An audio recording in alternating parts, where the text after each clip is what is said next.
Assalamualaikum warahmatullahi wabarakatuh. Ketemu lagi di channel diskusi barengnya Kak Anas. Dan di episode terbaru ini gue ngundang salah satu sahabat gue di dunia jurnalisme yang sudah tidak asing lagi buat kita terutama anak-anak band. Sedap. Ada Hasif Ardiansyah di sini. Om Hasif, apa kabar? Alhamdulillah. Masih sehat. Terima kasih atas waktu di sini, Sif. Sama-sama. Kita sebelum mulai mau berterima kasih dulu untuk Twin House di Cipete. Wafelnya baru aja datang, sedap. Yeah. Masukin aja. Tahu sini ya, biar orang tahu Twin House juga produknya apa aja. Salah satunya waffle. Dapat maple syrup. Manyus. Lu waffle apa nih, Sif? Hah? Waffle apa nih, maple? Waffle plus maple syrup. Sedap. Yeah. Pokoknya kalau main-main ke bilangan Cipete Raya ada Twin House di sini yang bisa lo samperin, ada kopinya, makanan segala macam. Ada banyak anak-anak Jakarta biasanya udah pada tahu sih yang terutama main sih di selatan. Ada Twin House Cipete, ada Twin House Bintaro, ada Twin House di Blok M yang baru buka. Suasananya enak.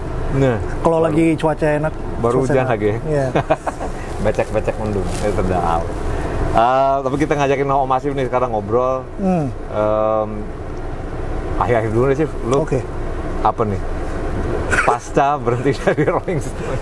Rolling Stone cease operation dari pokoknya pengumuman Rolling Stone tutup tuh muncul pas jam 12 teng masuk tahun baru 2018 gitu. Anjir. Jadi ya udah orang-orang pada pas awal tahun baru gue udah gak kerja.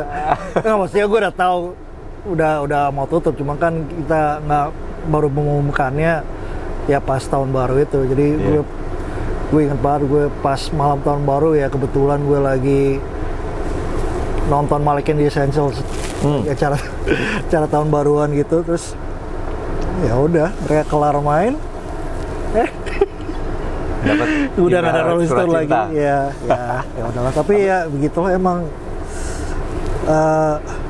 Desas-desusnya udah terdengar beberapa minggu sebelumnya kan? Iya gitu. Dan emang sepertinya Rolling Stone Indonesia itu nyawanya melebihi ekspektasi sih. Serius loh? Iya, maksudnya kan dirinya tahun 2005, terus ya kan di sini kan 12 tahun tuh ya berarti? Ya hampir 13 tahun lah. Ya kan ekspektasi nyawa majalah musik kan nggak terlalu panjang kalau di sini. Jadi mungkin karena bosnya masih sayang dengan produknya dan masih mau mencuri dana, ya udah kita sih ya udah jalan terus. Cuman ya mungkin udah sampai titik di mana kondisi sudah nggak memungkinkan untuk meneruskan, ya sudahlah. Iya. Sejak itu nggak tahu, gue biasanya menyebut diri sebagai wartawan musik semi pensiunan karena ya udah gue lebih banyak freelance aja sih di rumah, kerja dari rumah sekali. Nulis masih habis sih? Nulis kadang-kadang ya kalau ada yang butuh, kalau ada yang pengen, kalau ada yang misalnya dia butuh press release, butuh album barunya bisa. Pokoknya press release atau yang bersifat translate-translatean bisa juga. Inggris ke Indonesia atau Indonesia ke Inggris, ini bapaknya. Dan gua akuin memang Inggrisnya, waduh, kayak baca penulis luar sih gitu. Dan nggak cuma baca penulis luar aja, tapi penulis luar yang berkarakter. Sedap. Jadi kalau cuma Inggris doang sih gampang, kayaknya ya nggak gampang juga sih. Tapi maksud gua generally tiap orang bisa, tapi yang ada karakternya, itu susah tuh. Dan menurut gua Hasif udah punya, kalau lihat tulisannya, ini Hasif banget nih. Ada sarkasmenya dikit, ada humornya, tapi yang jelas insight musiknya dalam banget. Nah, sekarang kalau nulis sendiri lo Sif itu dari muda nggak sih, apa dari kecil nggak sih hobinya menulis? Gue nggak pernah punya hobi menulis sih sebenarnya. Nah, itu lebih ke nggak tahu hobi gue dari kecil tuh membaca. Baca lebih ya? Baca. Dan kebetulan gue lahirnya di London kan, dan dari baru bisa bicara bokap nyokap, terutama bokap sih yang diajarkannya justru bahasa Inggris bukan bahasa Indonesia. Lu kalau nggak salah sempat tinggal di Inggris KBRI atau gimana tuh? Bapak kerja bukan diplomat KBRI atau? sih. Panjang ceritanya, tapi ujungnya bokap gue entah gimana caranya dia ada pindah ke London gitu kan, terus kerja di kedutaannya sebagai local staff, bukan diplomat tapi. Oke, dari tahun berapa ke tahun berapa? Bokap tuh zaman dahulu kala pokoknya. 70-an ya sih, Pak? 75 bokap lah pokoknya. Terus pulang bentar karena mau nikah dengan nyokap. Terus itu dibawa lagi ke London, terus ya udah akhirnya satu persatu abang gue lahir, terus adik gue lahir. Oke.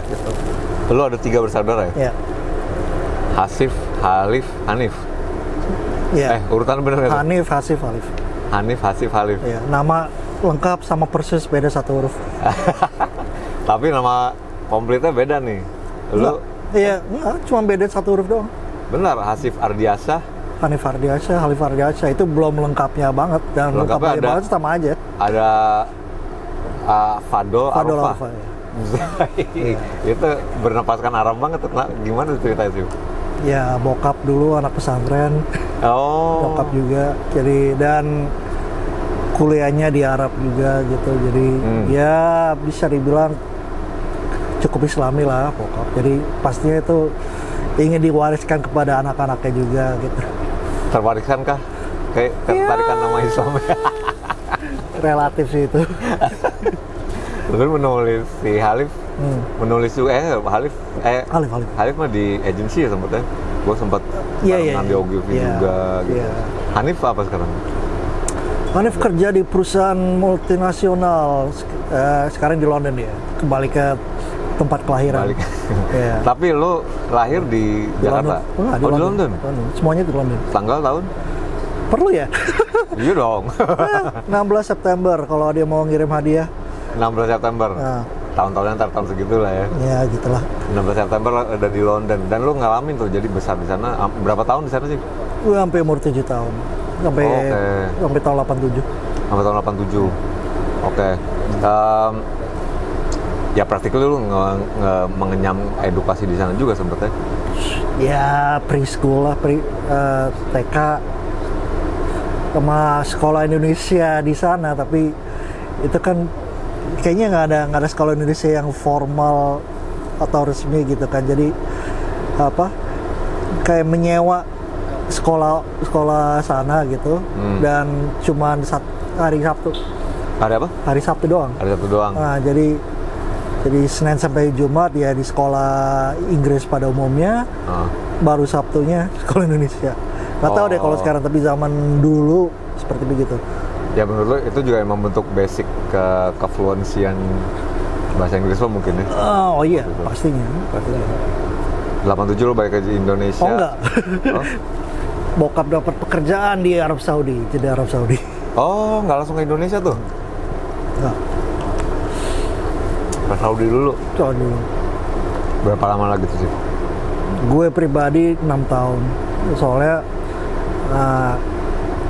ya kan mungkin karena anak-anaknya selama ini tumbuh di luar negeri, orang tua gue punya keinginan untuk mengenal negara sendiri. Akhirnya dikirim satu persatu buat sekolah di sini. Jadi pertama abang gue berangkat duluan, tinggal di rumah saudara gitu, sekolah. Itu berapa tahun kemudian gue menyusul. Terus Umur berapa lo balik lagi ke sini?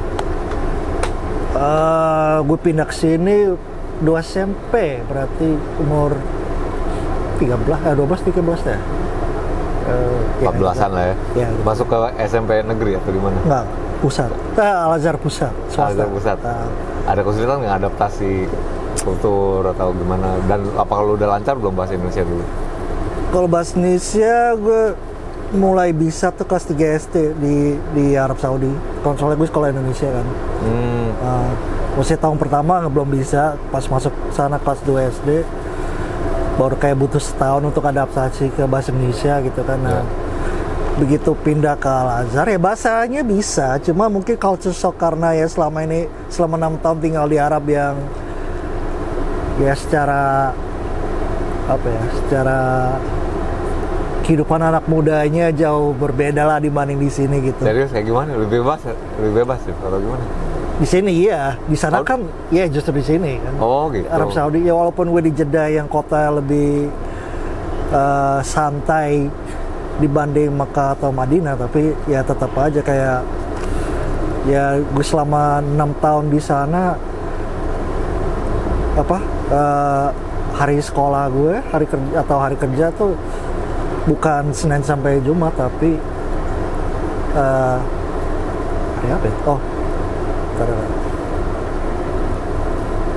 Sabtu, Minggu, weekend.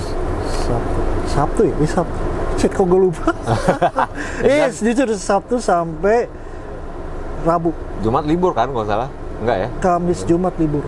Oke. Iya. Iya. Jadi itu salah satunya. Terus dulu tunggu di Arab Saudi belum ada bioskop. Serius dulu? Kan yang gue dengar laporan kan sekarang kan udah jauh lebih iya, ya terbuka loh. sekarang kan. Tapi nah itu jadi ibaratnya gue mengalami 2 kali culture shock. Pertama pas gue pindah dari London ke Jeddah. Di London kan ya sebenarnya nggak terlalu jauh beda dengan Jakarta gitu kan, bioskop ada dan sebagainya, dan begitu pindah ke Arab Saudi nggak ada bioskop, nggak ada. Dulu sih belum terlalu besar untuk nonton konser sih, tapi ya dulu belum ada konser juga gitu. Terus acara televisi yang ada kalau ada aurat dikit sensor, potong. Jadi film mestinya 30 menit jadinya 20. Aduh. Tahu apalah. Kayak dipangkas semua tuh ya. Pangkas. Ya terus kayak beli majalah atau komik impor ada di blog atau di kalau nggak di spidol hitam disobek halamannya. Gitu lah. Tapi perpindahan lo ke Jakarta itu bisa dibilang rubah hidup lo nggak? Dalam artian ya kembali kan lo bilang kena culture shock lagi kan. Di sini lebih bebas. Atau mungkin itu sih karena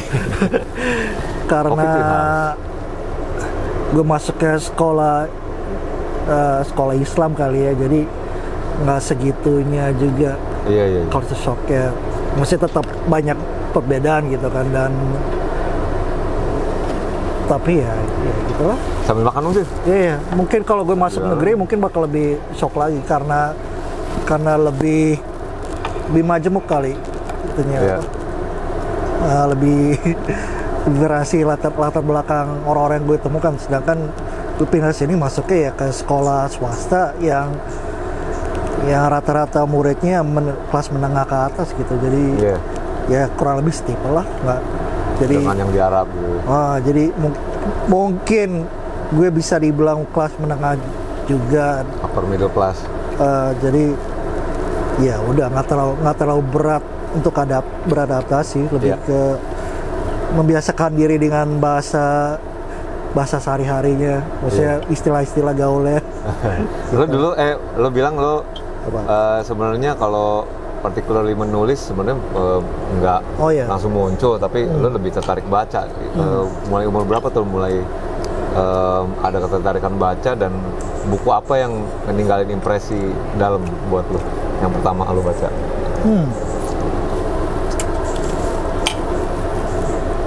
Gue zaman dulu gue kecil ada kayak penerbit buku anak kecil namanya Lady Bird gitu. Dia suka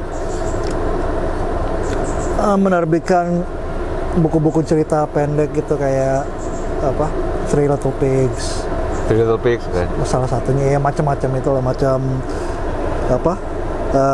Red Riding Hood atau apa gitu. Cuman gue kenapa ingatnya Three Little Pigs karena bokap gue itu dibilang salah satu kenangan pertama beliau mengenai gue membaca adalah gue mulai bicara adalah ketika dia menemukan gue suatu hari lagi baca buku Three Little Pigs dan membacanya sendiri tanpa dibantu dia gitu. Oh iya? Jadi ya udah, itu nggak tahu kenapa itu kayak terekam, tak pernah mati di ingatannya. Tapi kelihatan ada minat sama literatur nih dari kecil. Terus juga ya Kayaknya gue harus berterima kasih juga ke bokap sih karena membelikan gue komik. Komik kalau dulu kan. Betul, lu juga Iya. fanboy dan komik mania kayaknya. Iya, kalau dulu pas gue masih bertumbuh tuh bertepatan dengan munculnya Transformers. Kartun? Pertama kalau gue sih ngalamin TV kartunnya kan, series. komiknya dulu. Oh, loh, komik. emang komiknya dulu ya? Ya maksudnya kan ya masuk ke London komiknya dulu Oh, oke. sama mainannya. Oke. Nah itu yang favorit kita Soundwave tuh kayaknya Transformers Iya, pertama kita yang pertama yang gue punya gitu, yang dibeliin bokap itu. Di Jakarta filmnya dulu sih di RCTI. Oh iya, Dulu kalau masuk. ya itu pokoknya kayak setahun kemudian baru kartunya, terus ya udah gue kan jadi penonton setia gitu. Jadi makanya pas begitu gue harus pindah sekeluarga ke Arab Saudi sedih karena nggak ada Transformers di TV-nya, harus beli videonya. Ada tuh. Betamax. Nah, kalau musik sih, Ya. itu kan memainkan peran penting juga ya di hidup lo, Ya. obviously. Ya. Itu gimana? Musik apa yang pertama lo inget? Nggak tahu kenapa gue teringat banget dengan video klip Phil Collins yang You Can't Hurry Love. Kenapa gue ingat Gue malah belum lihat tuh. Ya ada di YouTube lah. Nggak tahu kenapa gue ingat itu adalah ada di TV rumah sakit di saat gue nunggu kelahiran adik gue. Spesifik banget di Iya, London tuh ya. di London. Jadi nggak tahu kenapa ada video klip di TV dan di video klip itu Phil Collins-nya ada dua apa? Dia pokoknya duet yang diri sendiri ya, biasalah kayak ala-ala special effects lah gitu. Zaman dulu susah banget tuh. Nah iya, gitu. kayak main blowing banget. Wah, kok ada dua nih orang. Ya, dan ya lagunya juga klasik kan. Jadi ya nggak tahu kenapa itu meninggalkan bekas yang cukup besar. Collins, You Can't Hurry Love. Lo ada pengaruh dari orang tua nggak yang diturunkan kalau musik? Bokap dengerin apa terus dikasih denger ke lo Beach Boys ya atau bukan? Oh enggak. Lebih ke bokap suka musik dan dulu suka ngerekam kalau ada kayak konser di TV suka direkam ke video kan zaman dulu gitu kan. Jadi tapi gue nggak sampai jadi suka mereka karena itu, cuma tahu aja. Jadi kayak bokap pernah rekam konsernya Nana Mouskouri. Anjir, yang pakai kacamata. Iya, yang 60-an. Sama itu reuninya Everly Brothers. Oh iya. Nah, jadi dulu ada sih rekamannya gitu. Iya, jadi dari bokap lebih ke pengetahuan. Salah satunya adalah tahu Thomas the Tank Engine? Hah? Thomas the Tank Engine yang kereta. Yang kereta biru. Mainan. Iya, sekarang mainan. Iya, Itu kan dulu. Itu udah dari dulu sih. Itu kan diadaptasi dari film apa? Buku anak-anak kan. Bikin serinya, animasi, bukan animasi, apa sih namanya? Ya pakai Audiobook tuh. Bukan, seri TV. Oh, oke. Tapi pakai boneka-boneka gitulah gitu. Apa istilahnya? Ya gitu. Nah, terus naratornya pada saat itu adalah Ringo Starr. Siapa? Ringo Starr. Anjir, emang Iya. Nah, Thomas and Friend yang kereta itu kan? Iya. Emang dia udah lama sih kan? Udah lama, iya. Cuman ya pada saat gue kecil itu, lo belum tahu kan kalau itu Ringo Starr tapi? ya gue nggak tahu. Cuman gue jadi tahu gara-gara bokap bilang tuh dulu anggota The Beatles. Jadi gue tahu The Beatles bukan karena musiknya, karena si Ringo Starr itu naratornya Thomas. Iya, gitu. Dari situ mulai ngebuka akses lo ke Beatles? Belum. Gue termasuk telat untuk tertarik pada The Beatles. Gue baru tertarik tuh tahun 95 gara-gara Anthology. Oke. Kan heboh banget itu. Jadi pada saat itu gue udah mulai mengoleksi sendiri kan kaset-kaset dan sebagainya. Jadi begitu Anthology gembar-gemborkan, ya udah coba. Ternyata yang Free as a Bird itu ya pertama. Tapi lebih ke lagu-lagu recovery sebenarnya biasa aja kan sebenarnya, tapi kan itu kan banyak outtakes, demo. atau demo dari sejak tahun 50-an ada lah yang mereka pertama kali baru mulai ngeband. Ya udah, terus ada di situ ada versi She Loves You versi live yang menurut gue keren banget. Nah itu yang kayak anjingnya bagus juga nih band. Nah, jadi akses pertamanya dari Phil Collins, terus udah gitu sama Ringo itu ya. Ya peran abang gue sih. Jadi kan abang gue yang juga, ya jadi lu berapa tahun sih sama Hanif? 3 tahun persis, ulang tahunnya sama. Hanif 3 tahun ke atas, Hanif berapa tahun? Alif 3 tahun lebih dikit. Tapi, jadi 33 gitu ya? Terencana sekali. Iya tapi ya gitu, sampai ulang tahunnya bisa barengan tuh nggak terencana sih. Nah, ya Nau juga adik kan ya ngikutin apa yang abangnya dengar kan. Jadi yang di tahun-tahun terakhir kita di London lah ada acara musik di TV, bukan top of the pops ada lagi sih, tapi suka mutar video klip gitu. Jadi dari situ taunya Bon Jovi, ya. Europe. 80s dulu England lagi di Inggris lagi gede New Romantics gitu nggak sih? New Romantics, New Wave ya.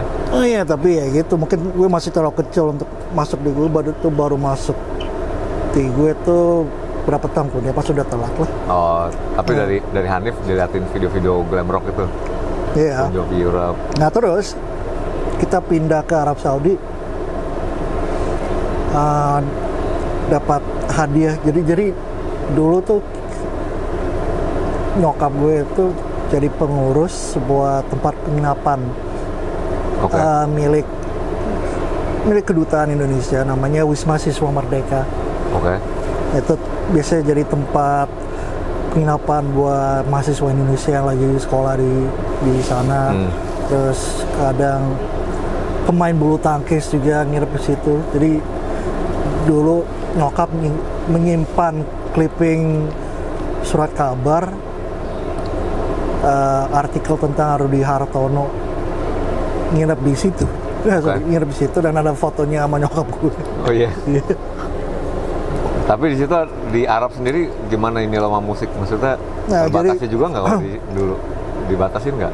Jadi ya pokoknya dari pindah pas mau pindah ke Arab Saudi dapat hadiah dari salah satu tamu yang lagi nginap di Wisma itu, kaset Genesis Invisible Touch yang baru rilis tuh. Baru rilis lah, lagi hangat-hangatnya. Udah pindah. Terus kayak selama mungkin berapa bulan awal gue di Arab, musik yang gue denger cuman 2, itu Invisible Touch itu sama kaset lagu-lagu Minang. Cuma 2 itu. Oh, bisa 2? Ya tau lah, bokap kayaknya nggak tertarik buat koleksi juga gitu, jadi ya udah. Itu juga toko kaset susah mungkin dulu di Arab ya? Ada sih, cuman ya terbatas lah ya pilihannya. Iya, tapi nggak tahu kenapa yang kaset-kaset bajakan Indonesia zaman dulu pada masuk semua tuh. Oh iya? Iya, ya. Apa ke Tim Records gitu-gitu? Oh. The best gitu? Oh. Android? Yang packagingnya gendut-gendut itu ya? Iya, makanya gue kayak lumayan banyak, ya abang gue beli kaset-kaset itu, jadi gue lumayan banyak tahu musik dari situ juga. Ya kayak Genesis, terus Duran Duran, terus siapa lagi ya? Ya 2 itu sih terutama. Tapi sepanjang formative years lo, band apa yang pertama bicara ke lo? Dan nanti yang bisa lo own sebagai, ini band buat gue nih. Oke, jadi ya balik lagi ke London kan pengaruh abang sangat besar. Jadi apapun yang dia dengar gue jadi ikutan denger kan. Jadi setelah pindah ke Arab, melebar ke Guns N' Roses, terus Queen, terus Pet Shop Boys. Nah terus habis itu kan abang gue pindah ke Jakarta, gue nyusul beberapa tahun kemudian, dan gue sempat 1 tahun bersama dia, tinggal bareng ngekos. Di rumah saudara itu? Enggak, ngekos bareng biar lebih dekat ke sekolah kami masing-masing. Dan berlanjut gue dari situ gue jadi tahu apa? Nggak tahu. Jadi tahu jadi tahu Nirvana, jadi tahu Pearl Jam, jadi tahu Red Hot Chili Peppers. Oke. Nah habis itu abang gue lulus SMA, pindah kuliah di Malaysia. Jadi gue sendirian, benar-benar sendirian di tempat. Jakarta. Ya. Udah, disitulah menemukan jati diri sebagai penggemar musik, dan yang menjadi apa? Titik baliknya adalah Weezer. Wah. Itu yang kena tuh ya, nyantol. Ya, kenapa? Ya, ini satu lagunya enak sih, maksudnya. Momennya kapan lo ketemunya, kenalannya? Gue waktu itu umur 3 SMP, kelas 3 SMP lah, berarti umur 15 tahun lah, 14-15. Nah tuh, kenapa ya lagunya enak, maksudnya lagu rock tapi nggak terlalu rock juga, maksudnya unsur popnya lumayan dapat, terus ada harmonisasi vokalnya segala, plus mereka tampangnya biasa-biasa aja. Lo kalau lihat cover album, dua album itu kan kayak bukan rockstar material sama sekali bukan gitu, tapi ya gitu, justru itu yang relate ke gue, karena ya gue suka Guns N' Roses, gue suka Pearl Jam, gue suka Red Hot Chili Peppers, tapi ya sebagai anak culun tahun segitu ya nggak mungkin gue gondrong tatoan gitu kan, jadi nah sedangkan ini kan ya selain lagu-lagunya berbicara ke gue secara tema, juga penampilan orang-orangnya juga wah ini gue banget lah gitu. Itu masih berlanjut sampai sekarang. Oke, jadi Weezer tuh ya. Pokoknya ibaratnya itu adalah kayak year zero gue sebagai penggemar musik, dan sejak momen itu apapun yang gue suka ya kurang lebih turunan dari Weezer. Jadi itu melebar ke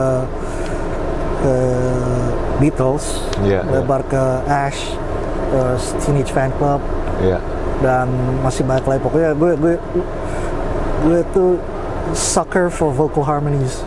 Gitu. Jadi Beach Boys sama terutama Beach Boys juga gitu. Jadi kalau ada band yang ada unsur itu, gue cenderung akan tertarik. Jatuh hati lah. Ya lumayan. itu salah satu cara untuk masuk hati gue lah. Girl. Pay attention. Tapi lo SMA lu Al-Azhar ya? SMA ke Al-Azhar juga. Kuliah lo ambil HI itu kan, internasional di UI. Oke. Lo sepanjang itu nggak sadar kalau lo punya kemampuan menulis? Punya kemampuan sih ada. Maksudnya gue nggak tahu juga dari mana. Mungkin karena selama ini apa yang gue baca tuh jadi terserap dan bisa dikeluarkan gitu kan. Jadi kalau bagi gue menulis itu bisa dan gampang gitu. Tapi gue nggak pernah punya hobi nulis cerita pendek atau apalah gitu kan. Tapi totalnya bisa aja. Lebih ke opini atau komentari dulu mungkin ya? Mungkin. Terus karena gue kuliah di kalau menurut gue ya, gue kuliah di HI itu secara teori nggak ada yang nyangkut di gue sampai sekarang. Udah terlupakan semua. Cuman satu-satunya hal yang nyangkut dan teraplikasi adalah cara menulis. Karena dulu kan gue kayak lumayan sering dikasih tugas essay kan, nulis, dan ya dosen-dosen gue termasuk cukup strict untuk urusan kerapian dalam struktur menyusun paragraf dan sebagainya. Jadi sepertinya gue mendapatkan itu dari situ. Bimbingan mereka. Ya dalam hal gue menulis. Ya kalau gue menulis gue usahakan ya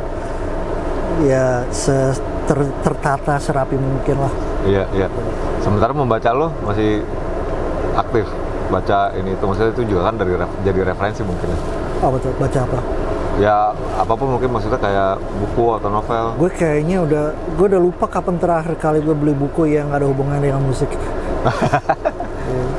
Bukannya di itu lo, gue lihat di Instagram lo kayaknya banyak beli buku musik dulu. Iya, makanya yang bukan musik kayak gue dulu. Oh iya, satu musik ya.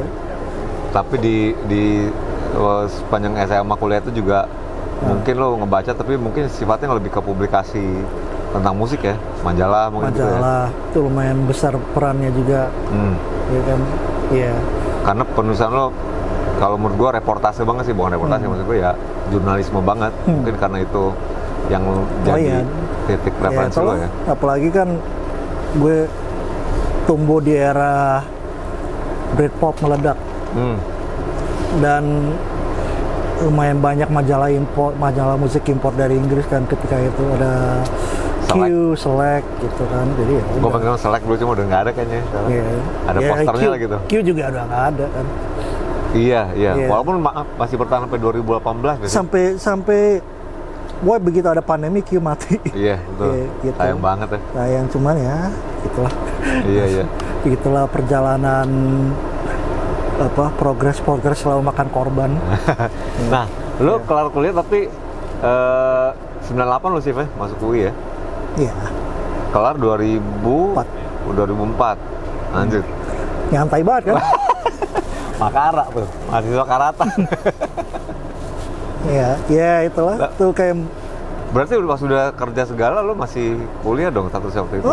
Gue kan pas lagi masih kuliah gitu kan, sambil mengawali karir gue sebagai penulis musik. Iya, lu masuk ke Jakarta, majalah Jakarta dulu. Itu kan dia terbit tuh mulai 2000-an ya? 2000, kalau salah tahun 2000 apa? Ya. 2000 bisa masuk 2000. Terus gue ingat banget, kayak kalau salah adik gue yang beli edisinya ketiga majalah Jakarta gitu kan. Terus di halaman paling belakangnya ada iklan kecil, dia mencari kontributor. Terus abang gue yang bilang, kenapa nggak coba aja gitu. Ya udah, akhirnya ya gue bikin 2 review, 1 review Beatles yang kompilasi One gitu. Terus baru rilis juga tuh ya, kalau nggak salah. Sama albumnya Blink-182 yang Mark, Tom and Travis Show. Yang live. Jadi gue bikin 2 itu, terus gue kirim lewat email ke alamat yang di situ, dengan gue menjelaskan bahwa gue mau jadi kontributor tapi gue cuma mau nulis tentang musik. Soalnya nggak tahu, pada saat itu gue nggak tertarik nulis tentang apa-apa lagi gitu kan. Dan ya pada saat itu dan sampai sekarang sih ketertarikan gue cuma musik sama komik. Jadi cuma kayaknya mereka nggak ada rubrik buat komik, jadi ya udah musik. Di musik. Iya. Itu udah pakai bahasa Indonesia tuh ya? Apa tuh? Nulis reviewnya sih. Pada saat itu gue bahasa Inggris kebetulan karena majalahnya juga bilingual kan. Si Jakarta. Indonesia Inggris. Jadi ya pada saat itu gue belum terbiasa nulis bahasa Indonesia. Lu jadi ngirim 2 review itu pakai bahasa Inggris tuh? Bahasa Inggris. Dan di kontak sama mereka? Di kontak oleh sosok bernama Daniel Ziff yang namanya aneh dan gue nggak nyangka dia orang luar negeri. Jadi begitu dia balas terus diajak main ke kantornya, lo bule. Orang Kanada ternyata. Iya, itu yang bikin film Jalanan. Iya, berapa sekian tahun kemudian gitu. Iya. Itu jadi apa tuh, dia editor dulu waktu itu? Dia mendirikan. Foundernya. Iya. Oke. Dia dulu termasuk beda tuh Jakarta tuh, kalau masih inget di awal tahun 2000-an sampai tahun berapa deh sih? Nggak tahu, gue sih cabut 2004, 2005 lah gitu. Termasuk dulu The Brandas, album debutnya, di review di majalah itu, yang review adalah bapak ini. Gue aja lupa. Gue tadi mau gue obok-obok rumah gue sih, pengen gue bawa tuh, cuma nggak ketemu. Terus gue inget, impresi yang gue baca waktu itu adalah it's not a really favorable reviews. Yang gue adalah kata-kata pertamanya adalah The Brandas lagi hoki, betul itu. Karena sekarang lagi ada wave garage rock dan sepertinya kita kebawa bandwagonnya lah gitu. Materinya bagus cuma kurang digarap dengan sempurna, gue bilang gitu. Nah itu udah, kalau mau dari perspektif gue bahkan nggak ingat apa yang gue tulis sih, cuman mungkin ya karena gue berangkatnya sebagai penggemar musik ya bisa dibilang lebih mainstream lah ketimbang pada saat itu kan. Jadi The Brandals tuh termasuk band independen yang pertama yang benar-benar gue dengar albumnya, dan ya tahu sendirilah setahun segitu standar produksi Iya, memang valid karena independen sama yang major label kan jauh banget kan. betul. Jadi, iya. Dan memang ya kita akuin memang pada blow on semuanya gitu kan, maksudnya itu, kita ada keterbatasan pas itu. Iya.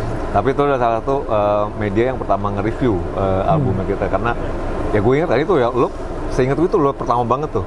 Majalah-majalah lain belum keluar, tapi di Jakarta udah, tumben gue bilang. Dan Jakarta, majalah Jakarta sendiri menurut gue salah satu dulu media yang lumayan beda sendiri tuh, belok sendiri, kontennya beda, beritanya beda, temanya beda. Ya gitu. itu yang mungkin karena gitaris lo dulu kerja di Aksara. jadi kan zaman gue udah di Jakarta, di majalah Jakarta, dan si Aksara, toko buku Aksara baru buka, Udah pasti dijual tuh di situ. dan dia membuka itu divisi musik impor. Ya. Jadi CD. ya gue setiap ada duit gue kesana buat mesan CD Beach Boys, soalnya gue lagi mendalami Beach Boys dan tertarik. Tapi beda halnya dengan Beatles, susah nyari album lengkapnya kan. Iya. Jadi udah setiap sebulan sekali tuh gue datang ke Aksara, ketemu David Arigan. Iya. Saat itu dia yang Leo, mengelola ya minta dipesenin gitu, terus sebarangnya udah datang gue kesana, dan ya dari situ jadi kenal orang-orang lain yang kelak menjadi figur di kancah musik Jakarta, termasuk Tony, termasuk Hans gitu. Indra 7. Iya. Ya. Tapi bisa dibilang Jakarta itu training ground lo tuh ya, lo mengasah skill menulis lo kayak Iya, gitu. 4 tahunnya di situ lo. Kurang lebih ya, sambil menyelesaikan kuliah yang nggak selesai. Tapi kuliah kelar kan? Alhamdulillah pada akhirnya pas. Cuma gue sampai sekarang tuh nggak tahu, gue kalau gue suka bermimpi bahwa gue belum beres kuliah dan masih Apa tuh? belum beres kuliah gue sampai sekarang. Maksudnya kalau gue tidur mimpi itu nightmare gue itu. Nightmare yang berulang-ulang. Anjing, Iya. bikin tugas. Masa sih? Masa belum beres? Ya gitu deh. Jadi ya nggak tahu lah, mungkin nggak tahu pesan apa yang disampaikan oleh mimpi gue dalam hal itu, tapi Mungkin lo masih ngutang apa gitu di kampus. nggak juga sih. Udah semua SKS sudah tercapai, jadi seharusnya nggak ada apa-apa lagi. Dan 4 tahun tuh lo di Jakarta menulis tentang musik ya, Iya. review Iya. dan kalau nggak salah gig juga. Iya, itu pekerjaan impian buat seorang anak kuliahan yang suka musik gitu kan. Jadi ya dapat kaset gratis, Iya. terus bisa ngeliput konser gitu. Itu kan bisa disebut juga, kalau gue nyebutnya renaissance kedua skena musik yang underground Jakarta tuh. Iya. Di BB segala macam. Lo ada di situ juga nggak? Enggak, gue belum, ya itu gue masih terlalu mainstream untuk itu. Oh iya. Iya. Mungkin terlalu muda mungkin ya. Ya, enggak juga sih, kayaknya pelakunya juga seumuran atau lebih ya mulai banyak yang seumuran. Kalau gue kayaknya lebih cocok dibilang generasi Park. Oh iya betul. Ya, setelah jadi Bibis. setelah Bibis kan pada pindah ke Park, dan pada saat itu gue udah mulai kerja di Rolling Stone. Rolling Stone baru berdiri, gue masuk 2005. Ya, udah kan kantor Rolling Stone pada saat itu masih di Jalan Bangkaraya. Ya kan lumayan dekat dengan Prapanca, yang lokasinya Park pada saat itu. Jadi ya setiap Senin Kamis pokoknya puasa malah ke Park. Iya. Oh main-main sama Mother's Day Riot. Dan di situ juga lo satu kantor sama Ricky, figur-figur yang sama pentingnya mungkin ya, yang ya kurang lebih memainkan perannya lah di ya pentingan mereka, gue mah apa sih. Iya, itu bisa aja nih. Ya. Tapi kan di situ ada Mas Adip, ada Wendy, Ricky ya. Ada siapa lagi sih? Sempat ada Yara Aristi ya. Semuanya musik base semua tuh. Iya nggak sih? Kan Rolling Stone juga sebenarnya Rolling Stone tuh majalah musik dulunya. Musik, iya. Awalnya. Iya. Lo pernah ada assignment. Nah ini mungkin yang mulai masuk ke cerita serunya. Gue sebenarnya pernah nanya sama lo. Apa? Waktu itu kita ngobrol di mana, pokoknya gue tanya war stories lo. Oke. Lo ketemu siapa dan yang lo kan pasti udah nge-interview nggak kehitung lah kan pasti musisi atau band internasional dan laluin berbagai macam experience dan bisa disebut anekdotnya mereka lah gitu. Gue tanya waktu itu sih lo yang paling rusuh siapa lo interview, terus lo bilang George Clinton. Karena lo bilang waktu ditanya kenapa lo masih memainkan musik sampai sekarang udah tua, terus any other musician bakal bilang oh karena gue masih pengen inspirasi. Ini dunia gue ini. Tapi dia bilang apa? Drugs and pussy.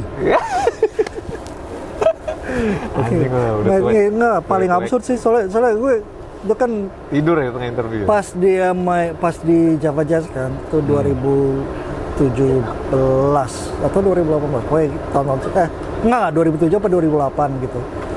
Terus kan sistemnya dulu adalah dari si pihak Java Jazz-nya menawarkan nih kita punya list, lo pilih siapa yang lo mau wawancara, cuma nggak ada jaminan lo bakal dapat siapa gitu kan. Terus kan di listnya ada George Clinton, gue kayak ya udahlah siapa tahu dapat gitu kan. Iya. Ya udah, tapi gue lupa. Terus tiba-tiba pas pagi wawancaranya, ya pas hari hanya paginya gue dikasih tahu sama orang marketing gue bahwa lo dapat wawancara yang George Clinton jam segini.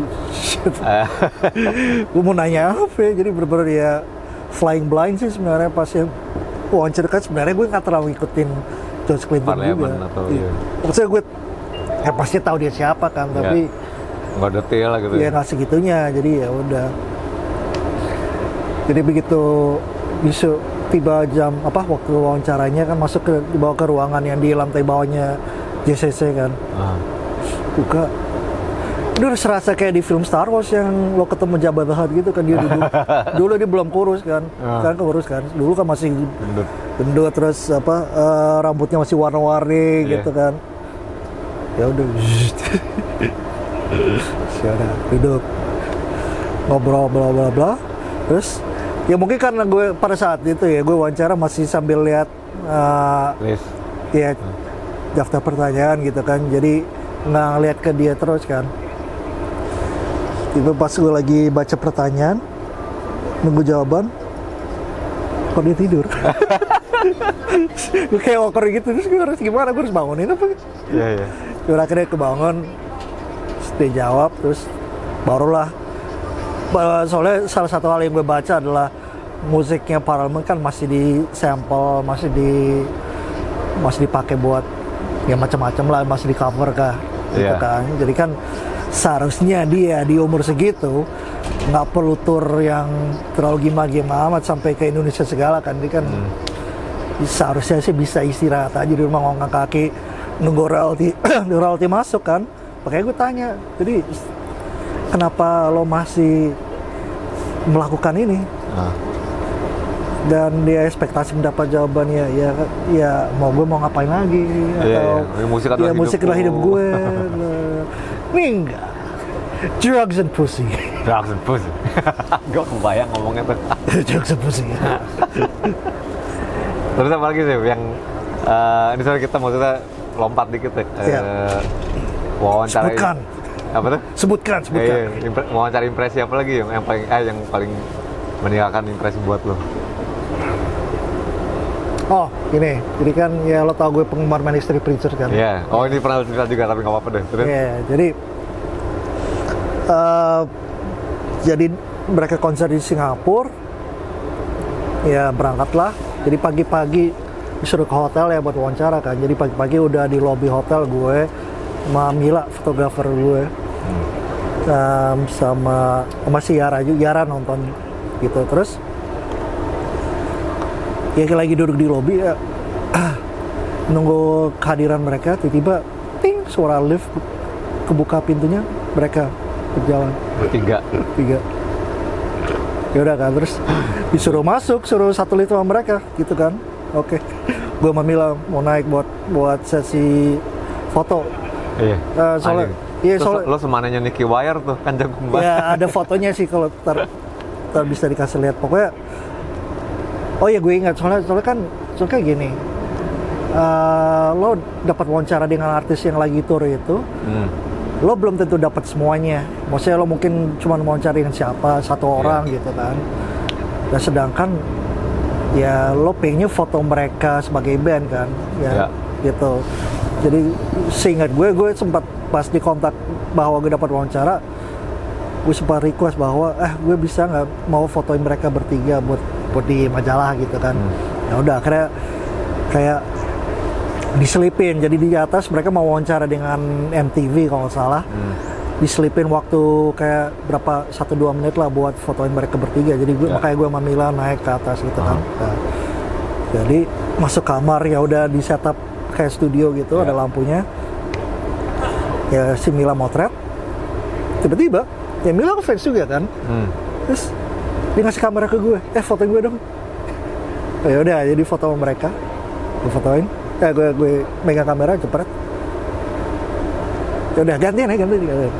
Nah, giliran gue bersama mereka bertiga, si Mila megang kamera. Gemeter.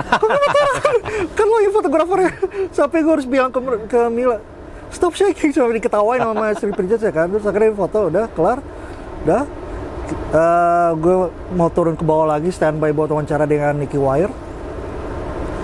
Sambil lihat hasil fotonya kan, gue lihat hasil foto Mila bersama mereka yang gue potret, itu udah kayak foto wedding. Ya, bagus gitu, bisa dia mau cetak gede taruh di rumah tuh cocok gitu. Giliran gue blur semua. Tapi ya udahlah, ada yang penting ada. Ya udah habis itu. Oh, ya, yang dia juga lu cuma ada rentang waktu 200 Oh iya, jadi dipanjangin sendiri sama dia. Nicky Wire juga baik banget sih pada akhirnya. Mungkin karena gue penggemar juga, dalam arti gue nggak yang lu keren banget nggak, tapi mungkin cukup dalam pengetahuan gue tentang Manister Preachers lah gitu kan. Jadi ya dia mau meladani berbagai pertanyaan gue, sampai pada akhirnya kan dikasih waktu dari label kan cuman berapa sih, 10-15 menit kali, standar lah kan rata-rata begitu kan kalau wawancara artis yang lagi tour. Nah terus pas sudah pas dikasih tahu sama label waktunya udah habis, si Nicky Wire justru yang bilang boleh nambah 2 menit lagi. Gue yang kagok gitu, karena sebenarnya pertanyaan gue udah habis tadi, mau ngapain lagi. Terus pada akhirnya ya udah, akhirnya jadi ngobrol tentang Obama yang baru, kalau dia kan baru terpilih kan, baru menang election 2008 Amerika, dan kayaknya si Nicky Wire tahu tentang masa kecil Obama di Indonesia gitu, jadi sempat ngobrol tentang iya. Dia bilang, kita nih real fans nih gitu ya. Iya persis. Nah, kalau the most difficult interview siapa? Yang paling tersulit?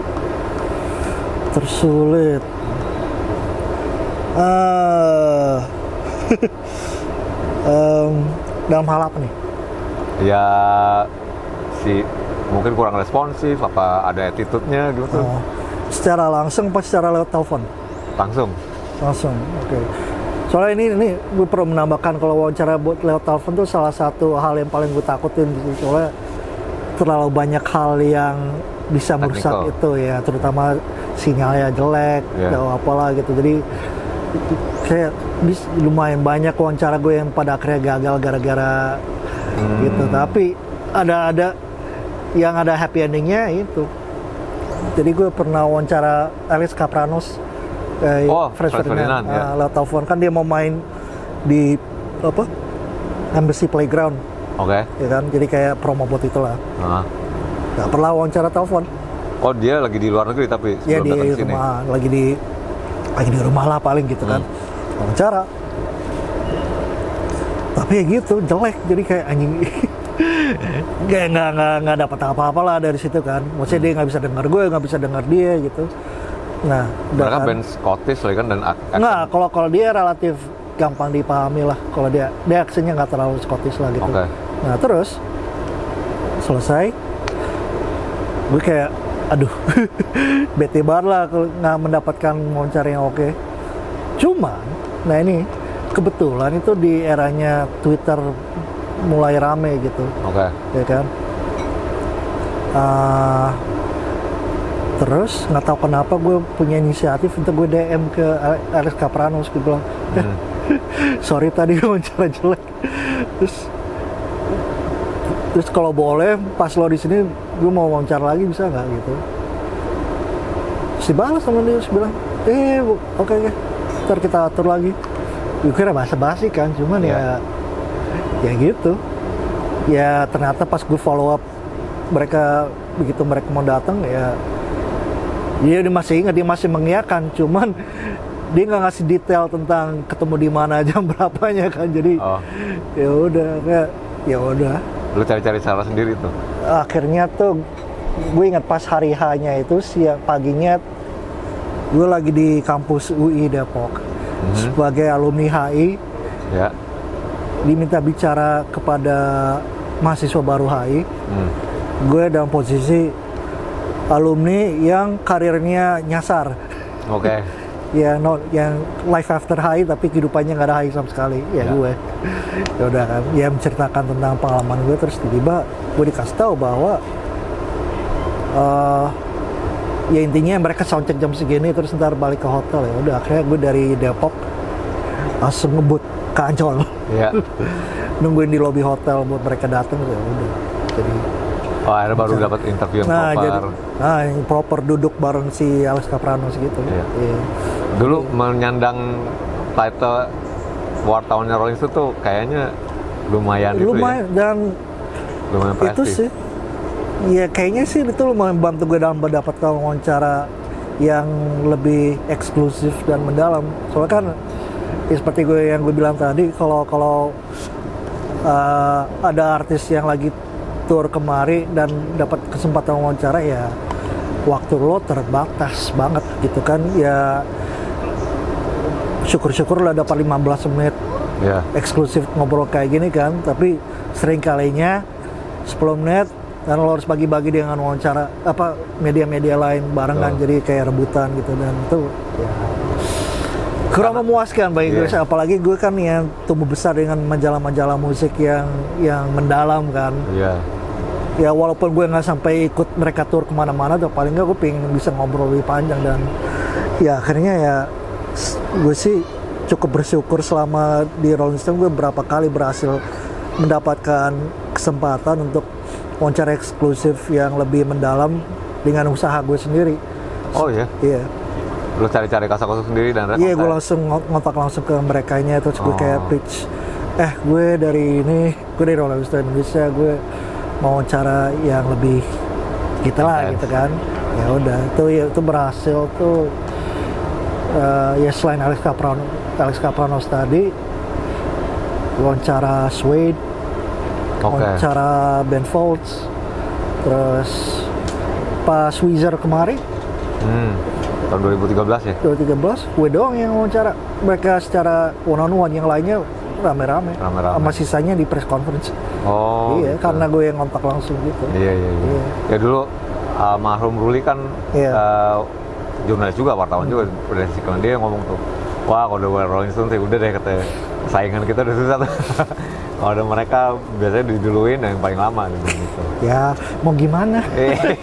Nama besar. Gue cuma kerja di situ. Terus kalau yang paling nyebelin sih ada nggak? Yang paling bete, bikin lo bete? Gue itu sih, gue kayak berusaha maklumi kalau mendapat pengalaman yang kurang menyenangkan dari mereka, dalam arti ya tur itu kan melelahkan kan. Maksudnya jangankan tur keliling dunia, lo pernah ngalamin lah tur dalam Jawa doang, ya kan, nonstop per kota itu kan pasti capek kan. Ya apalagi yang dari benua ke benua kan. Terus nyampe sini dalam keadaan jet lag, terus tiba-tiba pagi-pagi dia harus bangun, terus harus ngadain interview yang pertanyaannya belum tentu bermutu juga kan. Jadi kalau ada yang cranky ya gue bisa maklumi. Gue berusaha untuk nggak terlalu masukkan ke hati. Siapa yang lo inget tapi? Sum 41 lumayan cranky. Sum 41? Iya. Gitu. Terus sama itu yang agak aneh pengalamannya adalah pas gue wawancara 30 Seconds to Mars. JRL itu? Iya, dia di JRL. Nggak tahu kenapa vibe-nya aneh aja sih. Kayak Dan gue juga kayak setengah hati gitu, jadi Lu nggak ngefans banget lagi sama dia? ya bisa dibilang begitu. Terus tapi kan hanya kerjaan dan ini kan ya mereka kan lagi gede-gedenya kan, jadi ya ini sebuah peluang yang bagus lah gitu. Yang ngabung apa This Is War itu ya? Aduh lupa, pokoknya yang ada Kings and Queen-nya Queen. ya. Iya, This Is War. Ya. Nah terus ya mestinya gue seharusnya pagi gue dapat jadwal wawancara di hotelnya di Borobudur kan. Borobudur kan di Menteng. Rumah gue di Cinere. Bangun pagi melewati kemacetan, mau menuju ke sana, tiba-tiba udah kabar wawancara nggak jadi, ada yang belum sampai Jakarta atau apalah gitu. Terus? Jadi kayak ada fuck this. Udah, jadi kayak ya udah gue udah nggak mikirin lagi wawancaranya kan. Tiba-tiba pas gue udah di venue dikasih tau lagi wawancara si 50 Seconds to Mars ya, ntar sebelum dia naik panggung. Oke. Ya udah aku lakuin, tapi pas begitu gue di sana nggak tau lah, ya mereka bukannya hostile atau gimana, tapi kayak lebih kayak ya udah ini buruan kita beres ini biar kita bisa naik gitu. Kayak hari yang panjang buat mereka juga gitu. Iya. Ya udah. Ya gue sih berusaha untuk nggak masukin ke dalam hati gitu. Iya. Nah, tapi sekian tahun sebagai jurnalis ya, apalagi sama Rolling Stone lo hampir 13 tahun gitu ya. Apa yang lo pelajarin? As in, apa yang pengalaman itu ngajarin lo tuh ngajarin apa? Apa ya? Mungkin gue nggak se-antisosial itu kali. Ya maksudnya ngobrol. Ya maksudnya benar sih. Maksudnya gue kan karir nulis gue di Jakarta, mulai di Jakarta kan. Tapi selama gue di Jakarta itu hampir gue nggak pernah wawancara siapa-siapa kan. Gue cuma nulis review album, review konser. Gue nggak pernah, ya bisa dihitung lah berapa kali gue wawancara orang itu juga kayak karena mereka yang minta diwawancara, nggak ada orang lain yang melakukan, ya udahlah gue lakuin deh gitu.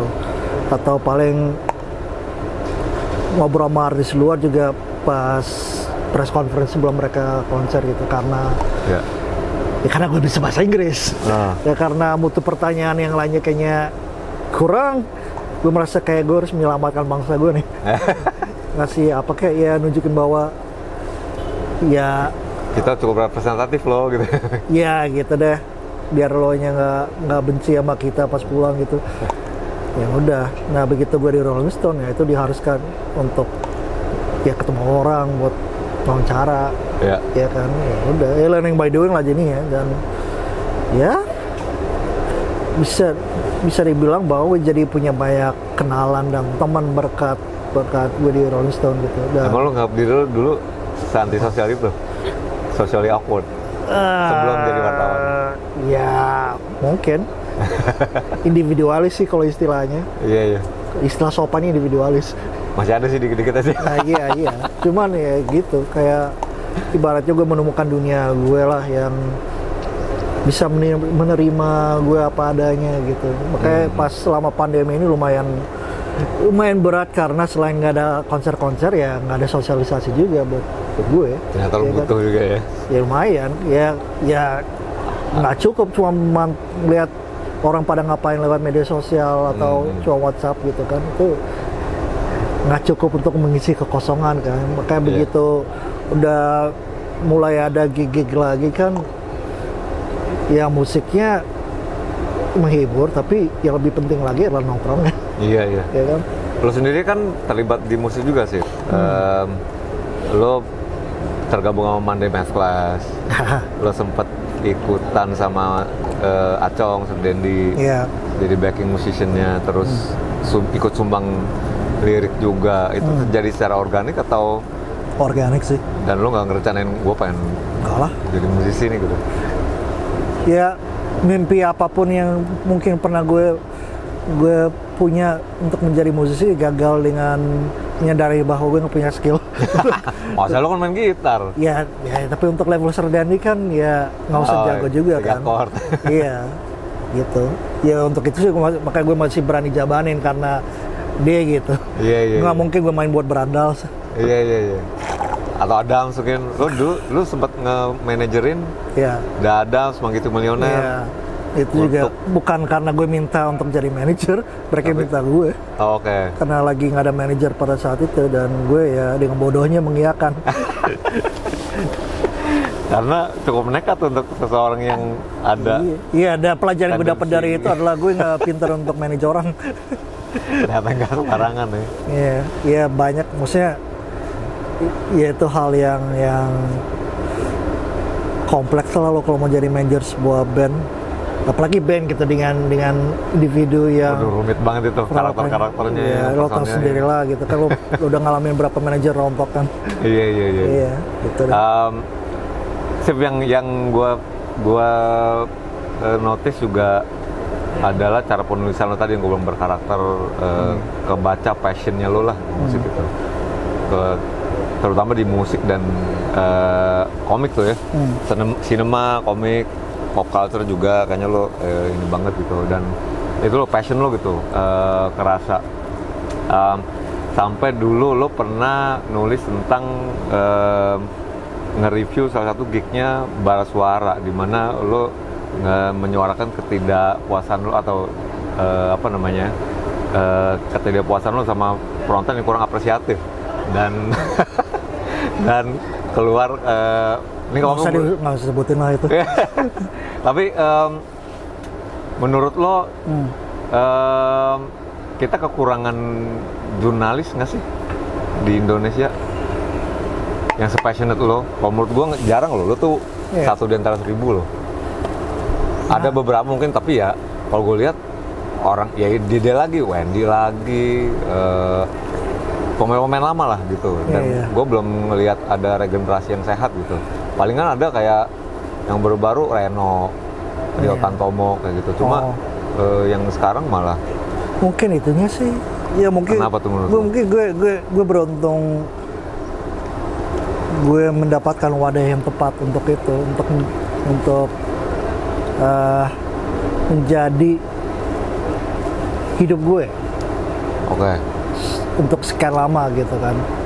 Gitu.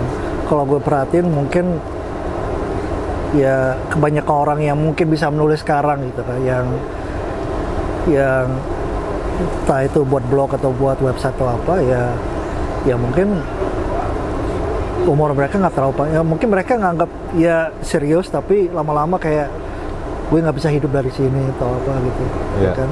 Ya, kayak ini cuma hobi dan tetaplah jadi hobi gitu. Itu bukan apa ya? Dia bukan ya kasarnya bukan hidupnya dia lagi, bukan dia nggak hidup mati dari situ. Sedangkan lo menganggap pekerjaan jurnalis lo seriously atau? Ya awalnya sih enggak, itu kan awalnya cuma sesuatu yang bisa gue kerjakan setelah job tadinya. Ya maksudnya gue kan masa Rolling Stone setelah gue lulus kuliah kan, pas gue lulus kuliah kan nggak tahu mau ngapain, nyari pekerjaan juga, gue mau kerja apa, ya kan? Yang selama gue di Jakarta kan lebih ke ngisi waktu di majalah Jakarta, ngisi waktu sambil menyelesaikan kuliah kan. Nggak pernah gue anggap itu bakal menjadi karir gue. Terus gitu lulus kuliah, ya nggak tahu mau ngapain. Tadinya sampai gue hampir apply jadi penerjemah di firma hukum. Walaupun nggak ada dasar hukumnya, tapi kan ya bahasa Inggris nerjemahinnya bisa lah gue. Lo pernah kerja di majalah Golf Digest lagi? Iya, itu juga ya karena menerjemahkan kan. Tapi bisa dibilang gue bisa masuk Rolling Stone berkat gue di Golf Digest, soalnya yang orang-orang yang mendirikan Rolling Stone awal-awal timnya gitu banyak yang alumni Golf Digest. Oke. Gitu. Jadi kayak begitu mereka mencari orang untuk mengisi redaksinya, ya gue salah satu orang yang dipanggil. Gitu. Dan gue ya mengiyakan karena ya gue mau ngapain. Gue pada saat itu di persimpangan hidup, pilihan yang mungkin menarik bagi gue adalah ya itu majalah musik, Rolling Stone, atau dulu sempat ada majalah Wizard Indonesia lah.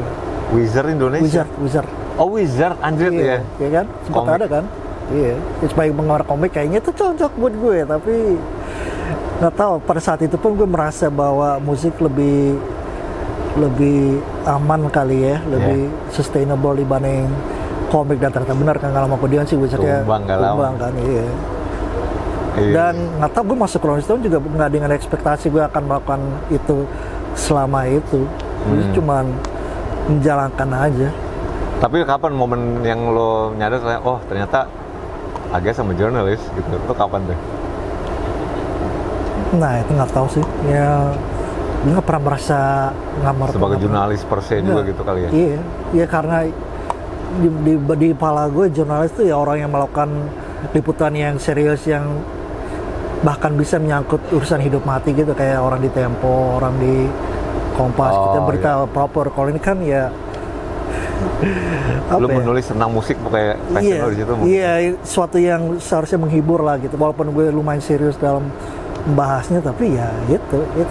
Pada akhirnya ini cuman sebuah apa ya, passion juga buat orang-orang yang menyukainya gitu kan. Ini kayak bagi orang yang nggak suka musik ya nggak bakal mengubah hidup lo juga gitu.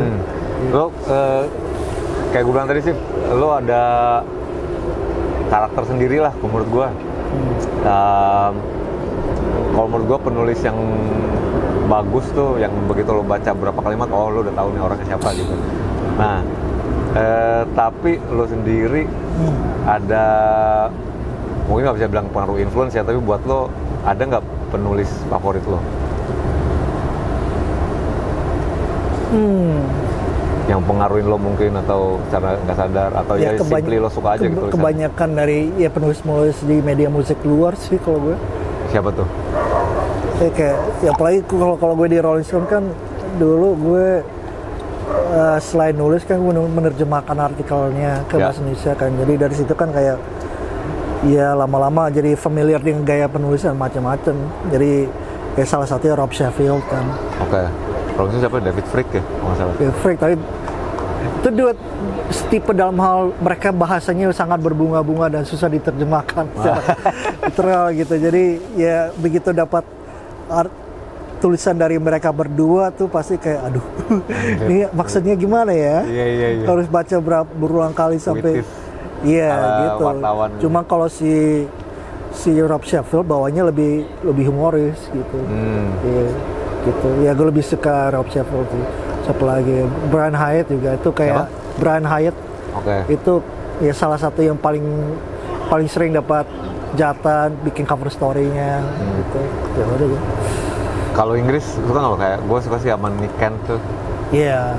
Kalau gue malah yang tua-tua gue nggak terlalu ikutin sih. Gue lebih ke yang ya justru pas gue mulai kerja, gue mulai aware dengan siapa lagi yang aktif di industrinya gitu kan. Jadi kayak gue suka Alexis Petridis, dia nulis buat Guardian. Terus kayaknya pernah dengar. Terus Dorian Lynskey itu juga macam-macam, Guardian, Q gitu. Gitu deh. Ya lebih kesana sih gue. ini mungkin mengagetkan buat orang-orang yang familiar dengan dunia musik industri jurnalisme musik dengan orang-orang legendarisnya, tapi bagi gue Lester Bangs nggak relevan bagi gue. Iya. Kenapa tuh? Atau ya dia kan gayanya konfrontatif banget kan. Iya, kadang-kadang kasar dan iya gitu, dan ya gue bukan gue bukan orang kayak gitu lah gitu. Iya. Ya makanya gue lebih cenderung ke orang-orang mengemari orang-orang yang bisa kritis tapi juga ya tanpa harus ngajak ribut gitu. Iya. Kan? Oke. Lo di era sekarang sih setuju nggak kalau dibilang profesi jurnalisme itu mungkin, ini gue mungkin agak ekstrim dan salah mungkin, tapi menurut gue almost non-existent karena diganti sama sosial media, di mana semua orang udah bisa jadi apa yang dulu Jawa Biafra, pokoknya Sidat Rendes pernah bilang don't hate the media, be the media, kayak gitu kan. Dan gue bilang ini udah di era itu tuh gitu, karena semuanya bisa jadi beropini dan bisa bikin media kan. Kayak gue begini tiba-tiba jadi vlogger gitu. Itu terlalu ekstrim gak kalau menurut lo? Enggak sih. Kalau bilang jurnalisme is dead, waduh. Dead sih mungkin enggak, tapi ya gitu agak nggak jelas bentuknya. Atau mungkin belum nemu format yang Mungkin yang baru. ya gue sih melihatnya begitu Rolling Stone dan majalah-majalah lainnya kayak Hai pada tutup gitu. Tracks juga itu ya kayak nggak ada yang mengisi kekosongan itu. Maksudnya ada penggantinya, tapi penggantinya ya dalam bentuk yang lain ya bayangkan website gitu, atau cuman media sosial cuma posting caption di Instagram udah selesai gitu. Itu ya. Dan kemarin sorry motong, teman-teman dari Pop Hari ini sempat bikin cetak tuh ya, iya, kalau nggak salah. iya, tapi baru satu edisi. iya. Itu gue seneng banget sih ngeliat Iya. kayak anjir akhirnya ada yang berani. Cuma ya kita ngerti berapa Ya, besar itulah. biayanya. Ya makanya, sedangkan ya dan ya mungkin gue cukup salut dengan Pop Hari ini karena mereka masih mau bikin tulisannya yang lebih dalam, ya ngasih ruang ke ya orang kayak kita lah untuk berkontribusi gitu. Tapi ya gitu itu bukan, nggak tahu juga apakah itu menjadi fokus utamanya mereka atau menjadi hal yang banyak diinginkan oleh pembaca di luar sana kan. Kayaknya orang lebih suka dengan list-list 5 Apa tuh? daftar-daftar 5 musisi terbaik atau apa gitu. Kayak udah snackable konten gitu ya sekarang. Itu sih. Kayak gue sejak Rolling Stone tutup, gue belum tertarik kerja di media manapun secara full time karena ya itu tadi gue nggak produktif sih sebenarnya. Apa tuh? Nggak produktif sih satu, nggak seproduktif itu sebagai penulis. Sama ya gue kayaknya nggak tahan juga dengan daily grind yang setiap hari harus bikin konten, setiap hari harus bikin artikel. Which is yang dulu sebenarnya lo kerjain buat Rolling Stone? Nggak juga. Oh lo nggak tiap hari juga? Kan majalah bulanan kan. Oh, iya juga sih. Iya, jadi beberapa gue ngerjain yang harian ya buat 1 bulan ke depannya itu. Iya, itu kan bisa dia adjust workflow gue kan. Kalau lagi malas ya udah nggak ngapa-ngapain. Iya, gitulah. Kayak gue terlalu dimanjakan oleh Rolling Stone sih. Dari segi gue nggak harus rajin setiap hari, terus pendapatannya cukup oke untuk ya kadang-kadang gue liputan biaya sendiri di Singapura misalnya gitu. Iya. Ini udah sering disundul-sundul nih sama Palo, sama teman-teman ini lo lah di teman-teman kita lah. Kenapa ya? Oh enggak, gue kirain. Lo ada niatan untuk ngumpulin tulisan lo nggak sih jadi buku, jurnal lah atau kayak kumpulan? Lagi mikir idenya ada tapi formatnya seperti apa tuh nggak tahu. Gue udah lagi berusaha untuk mengarsipkan semua tulisan gue di satu tempat lah yang bisa diakses secara online dan berbayar. Mudah-mudahan orang mau bayar untuk melihat itu. Apalagi orang yang dulu nggak sempat baca Rolling Stone dan sebagainya. Itu buat yang lama-lama, dan mungkin akan ada tulisan-tulisan baru juga, tapi ya bener-bener yang ya suka gue lah gitu kan. Ya kalau gue harus bikin tulisannya mengomentari isu terpanas saat ini ya males sih gue. Iya. Apalagi kalau gue nggak punya pendapat apa-apa, mending nggak usah dipaksakan juga gitu. Dan seringkali gue nggak punya pendapat apa-apa, ataupun kalaupun pendapat ada nggak layak untuk dituliskan, publikasiin. Iya gitu. Jadi bentuk tulisan lu selalu artinya apa nggak sih? Maksudnya apa? Selalu itu apa nggak sih? Maksud gue tahu lo nulis lirik juga kan sebenarnya, buat beberapa band, buat Sore pernah ya? Nggak. The Adams ya? The Adams, Danila. Oke. Terus ntar tahun depan ada lagi 2 yang udah pasti, ya tungguin aja. Coming up soon. Gitu. Tapi lo ada bank ideas atau kayak simpenan gitu nggak? Nggak sih. Ya soalnya secara bermusik kan gue nggak ada kemampuan yang terlalu gimana amat lah. Bahkan buat gencereng doang ya gue nggak ada gitar yang oke di rumah. Dan ya gitu, gue sih lebih ke siapa yang tertarik kolaborasi sama gue, ayo. Lagu pun nggak nulis, maksudnya lagu nggak lo bikin dan nabung gitu, lagu bikin lo? Ya gue lebih suka momentum. Bukan, lebih ke ada yang ngajak gue, dia udah punya musiknya, dia udah punya nadanya, ya gue tinggal masukin kata-katanya gitu. Oke. Gitu. Ya itu sejauh ini sih kayak gitu. Wah, menarik tuh. Tapi kembali lagi tadi, jadi menurut lo ini karena lo jurnalis ya, ex-jurnalis, nggak tahu mungkin juga sekarang tulisannya masih jurnalis, masih bisa diselamatin nggak sih? Atau moving forward, menurut lo gimana formatnya akan bermutasinya?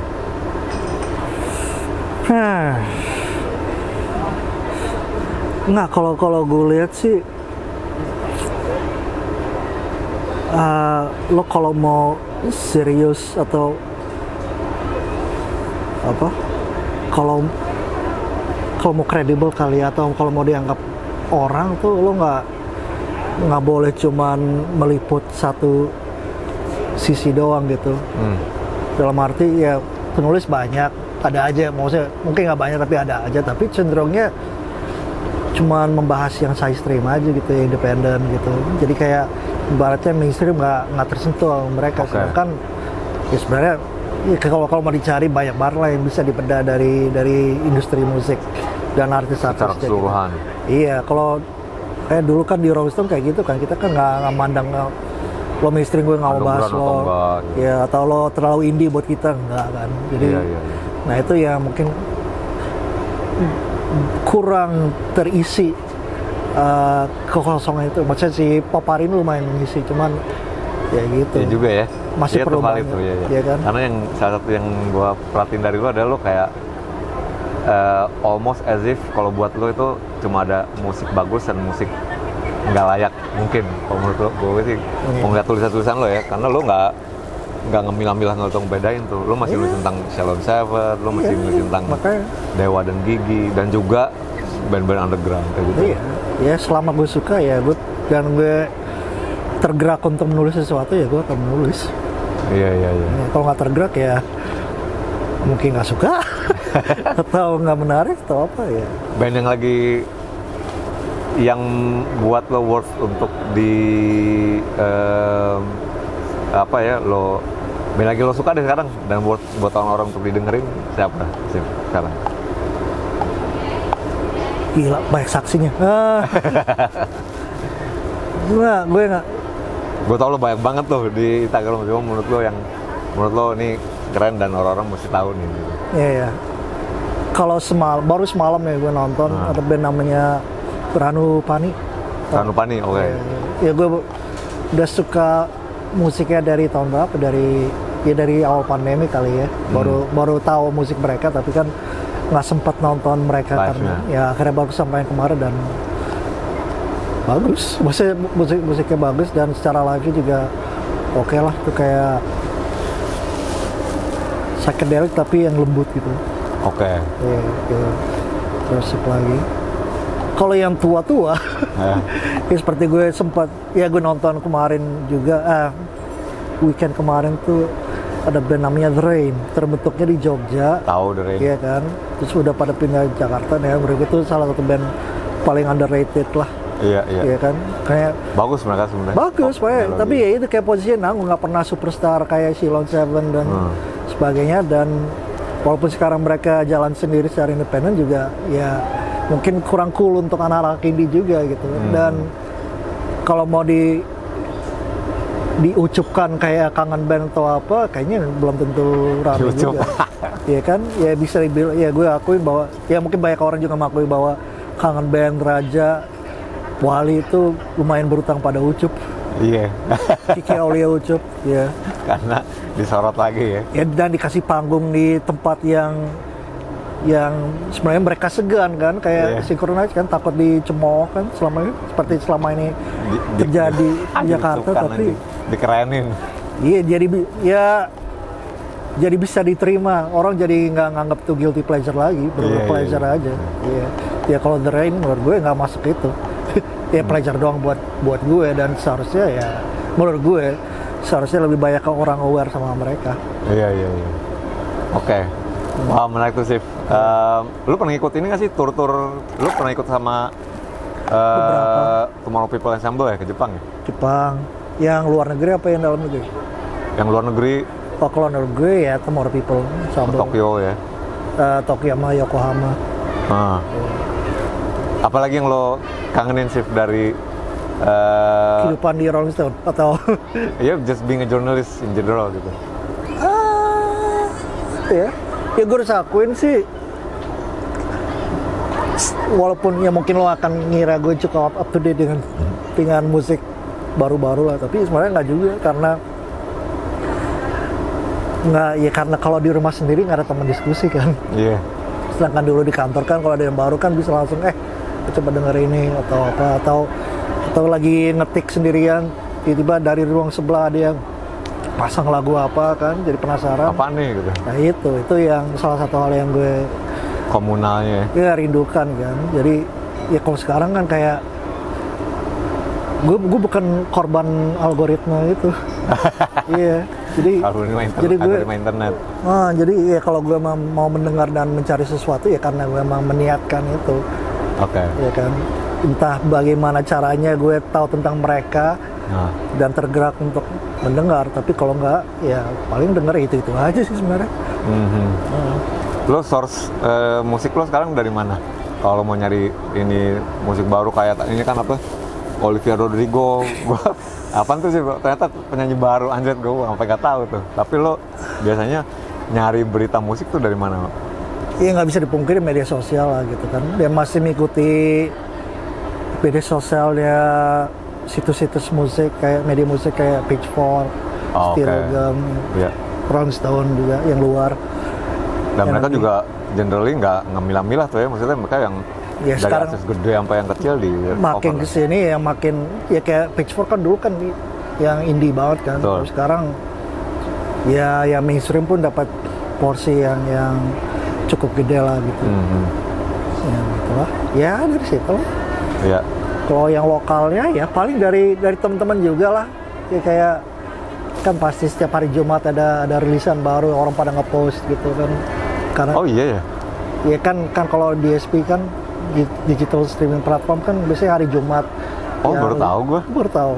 Ya gitu. Dia apa kayak Spotify dan kawan-kawan gitu? Ya pada umumnya gitu kan. Oh. Dia biasanya Jumat tuh rame.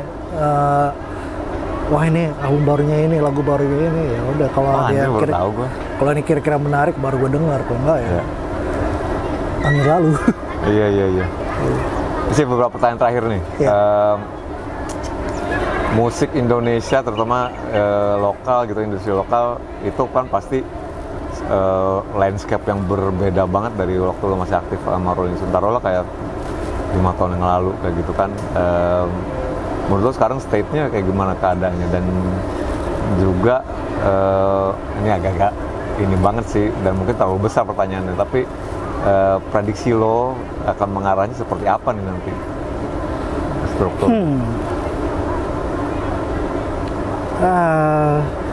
Nggak tahu, kayaknya membesarkan sebuah band menjadi hal yang makin sulit ya sekarang. Pasti sih, iya.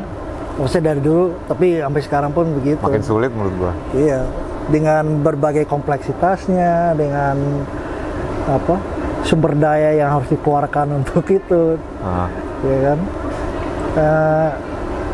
Maksudnya band ada terus, tapi ya gitu, gue sustain apa enggak? Sustain atau enggak, terus apakah dia bisa naik ke level berikutnya atau enggak? Itu yang ya gue secara pribadi mungkin karena dulu gue berangkat lebih sukanya mainstream duluan, baru melirik yang side stream gitu. Jadinya gue baru menyimak band-band baru kalau dia udah mencapai level tertentu gitu. Gue bukan tipe yang kayak apapun yang baru langsung lu cari gitu. Gue sih nggak terlalu, soalnya ya hari gini sebenarnya gampang lo bikin karya, gampang lo memulai bikin sesuatu, tapi level maksudnya quality controlnya kan yang dulu mungkin sempat ada di label atau apa nggak ada. Iya. Di satu situ hal yang baik, maksudnya lo nggak butuh mengadakan siapa-siapa untuk berkarya, untuk berada di luar sana gitu kan. Cuman ya di sisi lain, di saat semua orang bisa, itu bukan berarti semua orang bagus. Iya, nggak ada filteringnya jadinya. Filteringnya nggak ada, makanya jadi Dan mungkin perannya media atau jurnalis Salah satunya tuh di itu. situ ya. Iya. Jadi masih penting menurut lo posisi jurnalis atau jurnalisme itu di life cycle industri musik? Penting nggak penting sih ya, mungkin orang nggak butuh juga kali. Ya gue mau denger ini, gue nggak butuh di-ACC-kan oleh seorang jurnalis yang udah nggak relevan bagi dia mungkin. Oke. Kan. Tapi di sisi lain mungkin ada juga ya, mungkin ada juga orang yang nonton ini dan peduli dengan apa yang gue bilang. Ya. Ya mungkin mereka masih mengharapkan gue untuk ngasih rekomendasi yang menurut gue bagus gitu. Iya. Dan ya kalau gue sekarang ada di tahap di mana ya, kalau gue menemukan sesuatu yang gue suka ya gue ya takkan segan-segan untuk ngasih tahu orang lain, karena ya gue berharap ya gue nggak mau nyimpen ini sebagai rahasia gue doang yang harus suka. Gue mau eksklusif, enggak, gue paling nggak bisa gue kayak gitu. Iya. Ya kan, ya gue suka ya, gue pengen orang lain juga suka dengan ini karena mereka layak untuk didengar. Betul. Gitu, makanya gue pengen album lo segera ada di DSP biar makin banyak yang bisa dengar juga kan. Perkara pendapatan insya Allah aman lah. Cuma kayak gitu. Balik gitu modalnya susah bos. Iya, tapi gue ngerti kenapa makin sini makin banyak yang milih untuk berjualan secara eksklusif di situs-situs tertentu gitu. Terutama dari segi finansialnya mungkin lebih oke gitu dibanding di streaming. Cuman gue jadi mengingat pas gue wawancara Daniel Glass itu. Siapa? Daniel Glass itu bos pendirinya label bernama Glass Note Records. Itu labelnya Phoenix, labelnya Churches, labelnya aduh siapa lagi ya, lumayan lah gitu.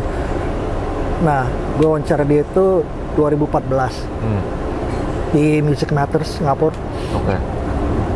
Nah, itu pada saat itu streaming udah mulai masuk, udah mulai umum lah gitu. Udah mulai itu tuh emang. Cuman udah mulai juga backlash-nya soal pendapatan buat artisnya cuman dikit. Sampai Radiohead dan Thom Yorke memboikot kan sempat pada saat itu kan. Oke. Aku tanya ke si Daniel Glass ini, pendapat lo gimana tentang backlash terhadap streaming? Terus dia menjawabnya, ya kita sih memberi opsi itu kepada artis-artis kita kalau mereka pengen musik mereka ada di streaming kan, dan sejauh ini mereka mau aja. Nah, bagi kita dan untuk menjawab masalah pendapatannya seiprit, streaming itu lebih kayak etalase, dimana ya mempermudah orang untuk tahu lo, untuk mengenal karya lo dan sebagainya. Nah, soal pendapatannya ya nggak ada di situ. Pendapatannya dari misalnya ya orang suka musik lo karena dia denger di streaming, tiba-tiba kita bikin acara, kita undang ini buat main misalnya, atau gue suka lagu ini, gue pengen masukin ke iklan gue, ke film gue, atau gue pengen beli CD-nya. Ya, salah satunya ya gitu. Jadi kayak ya gue mengerti ke apa? Keprihatinan yang soal pendapatannya gitu kan. Cuman di sisi lain ya mungkin perlu ada perubahan paradigma bahwa ya emang bukan untuk itu. Kalau dapat duit banyak di situ ya syukur, tapi itu lo jangan mengandalkan itu untuk duit, lo harus mencari cara-cara lain untuk untuk menghasilkan sesuatu gitu. Dan ya lagi-lagi itu sebuah pilihan sih buat seorang musisi untuk nggak menaruh album-album mereka di Spotify atau di mana gitu. Tapi ya suka nggak suka emang begitulah dunia saat ini, dan perilaku konsumsi generasi sekarang ya dari situ. Ya itu. Jadi ya salah satu cara lo meregenerasi pendengar ya dari situ. Cara utama itu sih. Atau memperluas. Soalnya ya pasti ada yang bakal beli kalau lo cuma jualan CD doang, tapi berapa banyak, ya kan? Dan sayang, kalau gue alangkah sayangnya kalau cuma mentok di orang-orang itu doang. Benar. Iya. Make sense. Kita juga sebenarnya pengen tuh ya, keputusannya juga menurut gue kemarin Brandas baru 2018 nggak jual itu simply karena kita nggak tahu Ya tahu sih, cuma maksudnya kita nggak manage untuk ngeberesinnya dan ini asetnya untuk ditaruh ke situ. Tapi memang lebih banyak benefitnya sih, walaupun kalau kita ngomongin tentang skema yang sekarang banyak diributkan adalah mana nih alur profitnya, Bossy Band cuma sekian persen kayak gitu. Cuma mungkin kalau dilihat dari kacamata rezekinya ada banyak benefitnya sebenarnya gitu. Iya, makanya ya lo kan jadi punya banyak pendengar baru yang mungkin masih pada SD lah pas lo baru keluar gitu kan. Yang nggak sempat merasakan misalnya brand transformasi lama gitu. Ya kan? Atau bahkan belum sempat ngerasain yang era degenerate. Kan? Mungkin banyak yang nggak kenal almarhum Ruli. Iya betul. Iya. Gitu. Pakai sistem Kamerun aja kita. Kalah menang rukun. Oke Steve, selain proyek lo yang tadi di 2 lagu ya nanti yang akan lo tulis, bantu tulis liriknya di masih rahasia tapi masih rahasia biar ya nanti kalau udah keluar pasti tau lah. Apalagi upcoming project sih? Nah, nggak ada sih, gue banyak kan di freelance buat nunggu panggilan aja sih sebenarnya. Publishing gitu biasanya ya, atau mungkin publicist gitu ya? Iya, lebih kan gue nggak suka ya itu. Kalau untuk urusan PRing sisi antisosial gue keluar lagi gitu. jadi kalau orang mau minta gue nulis sih ayo, tapi kalau buat nyebarkan ke media-media biar orang lain deh yang melakukan. Lo nulis propagandanya aja lah ya. Ya gue nulis aja deh. Oke Steve, thank you banget udah nyempetin waktu di Discuss. Terima kasih. Terima kasih sudah mengundang, semoga bermanfaat bagi yang nonton. Amin. Wassalamualaikum. Tapi terima kasih teman-teman udah nungguin episode ini. Terima kasih untuk Hasif sudah hadir di sini buat Twin House Cipeta juga atas sajian makanannya, kopinya enak banget. Jadi kalau misalnya mau sampai habis loh. Yoi, bocor di bawahnya. Wafelnya juga enak tadi kita udah makan sebelumnya. Rekomendasi banget kalau misalnya lagi lapar atau lagi jalan-jalan daerah Cipete, mampir ke sini. Oke, terima kasih teman-teman udah menyaksikan episode Discuss kali ini. Terima kasih juga buat Hasif udah nyempatin waktunya. Semoga bermanfaat. Kalau misalnya mau kontak Hasif bisa ke di Instagram ada Hasif Ardiasyah nggak pakai N. Ya. Di Twitter ada Hasif HASYF. Ya. YouTube lu juga rame loh, 42.000 subscriber. Tanpa diniatkan, tautannya rame aja, nggak ngerti juga gitu. Jadi terima kasih juga buat yang udah subscribe dan meramaikan gue.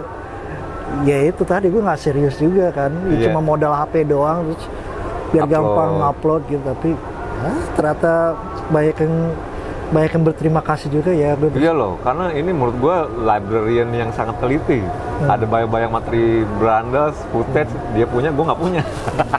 Oh ya, itu mungkin salah satu hal lain yang tadi belum sempat dibahas sih, bahwa ya gue emang punya jiwa kolektor dan jiwa pengarsip gitu kan. Makanya dari dulu kan gue hobi ngerekam audio bootleg gitu kan.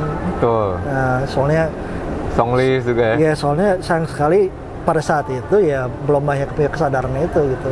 Kan? Jadi cuman ya bagus lah kalau sekarang udah banyak orang yang lebih aktif untuk merekam sejarah ini, soalnya ya siapa tahu nanti bisa dijadikan sesuatu, mengarsipkan, minimal cerita lah gitu. Mantap.